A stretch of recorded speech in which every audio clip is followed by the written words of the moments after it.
Non IT వాళ్ళు అంటే general degree చేసినటువంటి వాళ్ళకి ఎంత సార్ ఎక్కడి వరకు సాలరీ క్రాక్ చేసే అవకాశం ఉంటుందంటారు? ఒక్కసారి డిగ్రీ ఆర్ బీటెక్ కాలేజ్ అయిపోయి బయటకు వచ్చాక ఇంకా నాన్ ఐటీ ఐటీ అన్నది ఉండదండి. ఓకే, వాళ్ళ దగ్గర స్కిల్ నేర్చుకోవటం అన్నది ఇంపార్టెంట్. స్కిల్ ఉంటే ఇంటర్వ్యూ క్రాక్ చేయగలుగుతారు, జాబ్ వస్తుంది అంతే. అదే, సో దానికి ఒక లిమిట్ కూడా లేదు. కోడ్నాన్లో ఇప్పుడు దాకా హైయెస్ట్ మనం చూపించింది 27 LPA. Okay, average 4 LPA. Both IT వాళ్ళు క్రాక్ చేశారు, నాన్ ఐటీ వాళ్ళు క్రాక్ చేశారు.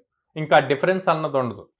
మీరు ప్రీవియస్ స్టూడెంట్ రివ్యూస్ చూసినా కూడా నాన్ ఐటీ వాళ్ళు కూడా చెప్పారు అక్కడ మాకు ఎక్కడ డిఫరెన్స్ చూపించరు, అందరిని ఒకేలాగా. ఎందుకు అంటే మా దగ్గర జాయిన్ అయ్యాక కంప్లీట్ బేసిక్ నుంచి ట్రైనింగ్ ఇస్తాం. సో ఆ బేసిక్ నుంచి ట్రైనింగ్ ఇచ్చి ఆ ఫౌండేషన్ కనుక స్ట్రాంగ్గా బిల్డ్ చేసి వాళ్ళకి ప్రోగ్రామింగ్ ఎంత ఈజీగా అని చెప్పి నేర్పించగలిగితే వాళ్ళు ఏదైనా అచీవ్ చేయగలుగుతారు.